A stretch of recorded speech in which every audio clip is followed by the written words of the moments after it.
de todo o mal que ele me fez, o pior foi ele abusar de mim, não ser o meu pai como ele deveria ser mesmo. Caí em uma depressão muito profunda mesmo, não conseguia trabalhar, entendeu? Eu fui judiada assim. A minha mãe, quando me levou para casa de uma senhora, era para ela me dar estudo, entendeu? Mas ela não me deu estudo, sabe? Eu falei, ô mãe, a senhora fez isso comigo? Ela falou, fiz, Cátia. Eu não podia comentar com a minha mãe de criação, né? Que era minha tia, porque a quem eu chamava de mãe. O que eu soube como Vanusa, eu posso mostrar na carne. Ele me rasgou o dedo, me deu 2 murros na cara e eu não entendo até hoje, eu morri sem entender. O mais difícil é você ficar com quem você não quer. O mais difícil é você deixar, no meu caso, né? Eu, como sou uma mulher romântica, o mais difícil é deixar um homem tocar em mim que eu não sinto absolutamente nada por ele.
A minha infância não foi das melhores, não.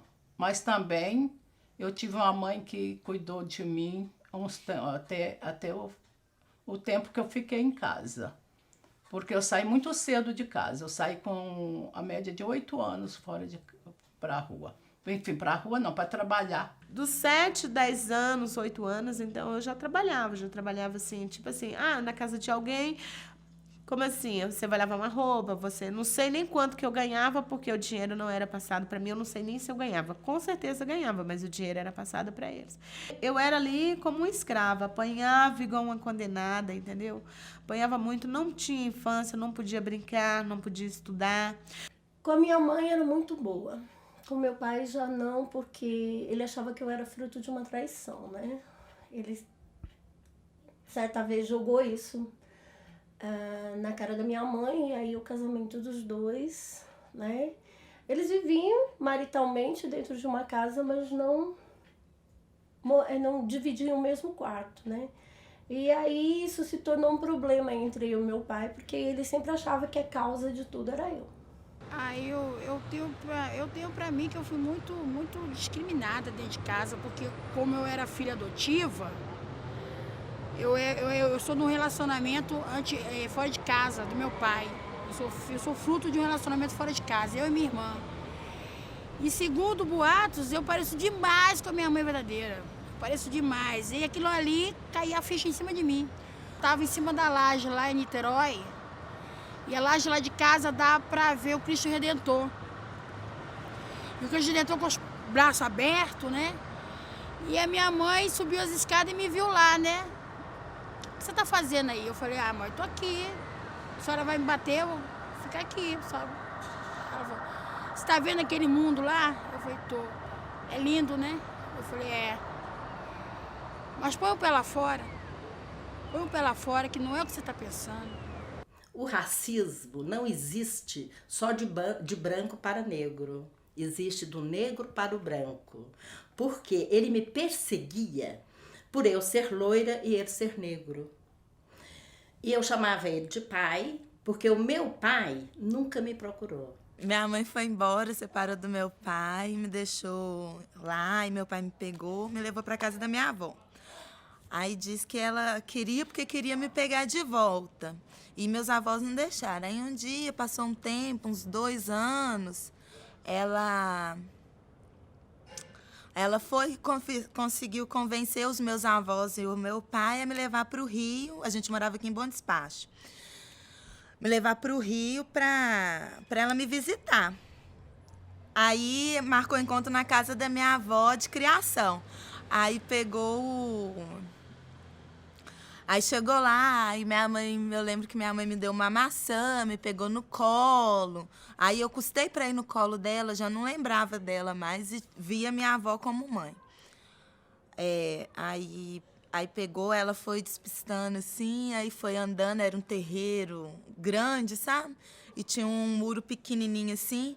Aí ela foi andando, despistando, de repente, na metade do caminho, ela correu. Tinha um Fusca com um cara mó estranho lá, atrás do muro. Aí ela me jogou no carro, entrou dentro do carro e saiu correndo. Eu me lembro, assim, até hoje eu fecho o olho, eu lembro da minha avó correndo com o braço esticado e eu com o braço no banco de trás com o braço esticado. Dói, assim, pela falta. Como eu tinha minha avó como mãe, é como se tivesse tirado a minha mãe e foi muito tempo para me superar isso. Porque minha mãe falava assim, eu sou sua mãe. Eu falava, me leva embora, eu quero minha mãe. Ela, sua mãe sou eu. Aí foi bem traumatizante. Acho que eu fiquei uns 2 anos sem falar, sem conversar. A minha infância com a minha família foi simplesmente uma pobreza pura. Aqui mesmo, BH. Cidade grande, mas na periferia, criando galinha. E mãe sendo muito submissa, sem informação. Pai indo embora, muito comum. Nada demais. A gente passou muita necessidade. Por isso, com 11 anos, a minha irmã e eu com 11, a gente teve que ir pra luta. Doméstica mesmo, que a gente não tinha estudo direito. E tivemos que ir pra luta. 8 irmãos. Teve violência lá em casa, só que eu não vou citar porque é muito triste. Por parte de mãe, muito triste. Meu pai era ausente, então minha mãe ela sentia toda a solidão e a gente era o saco de pancada. Eu me lembro que assim, era de frente de uma casa, então tinha um jardinhozinho assim. Aí ele me chamou assim, estava esperando, então a rua parece que era meia deserta, não tinha ninguém. Aí ele falou assim, vamos ali atrás daquela casa? Né? Você criança, você jamais vai imaginar, né? Alguma coisa, alguma... Aí ele, vamos ali atrás daquela casa. Aí, né, lógico, você tá com aquela pessoa, na companhia daquela pessoa, onde que aquela pessoa te chama, você tem que ir. Ainda mais você criança, não sabe se defender e não sabe. Aí, quando chegou lá, ele, entendeu, tava fazendo coisas obscenas, né? Então, não era um lugar muito fechado. Só que, nesse meio tempo, eu lembro que veio pessoas. Ficava sozinha em casa. Então, meu patrão chegou e forçou minha porta. Entrou no meu quarto, sentou na cadeira, eu fui me encolher. Eu fui criada a vida inteira com essa pessoa até os 14 anos. Ele me estrupou com os dedos, sabe? Me pegou à força, me enfiou os dedos, foi o estrupo que eu conheci. Aliás, uma pessoa que faz o que ele fez não pode ser normal, então ele não era normal. Então, tipo assim, sabe aquela coisa de praga? Ele falava pra mim, tipo assim, como ele abusava de mim, eu acho que ele não queria que ninguém soubesse. Então, ele me prendia muito, ele tinha muitos ciúmes de mim. Então,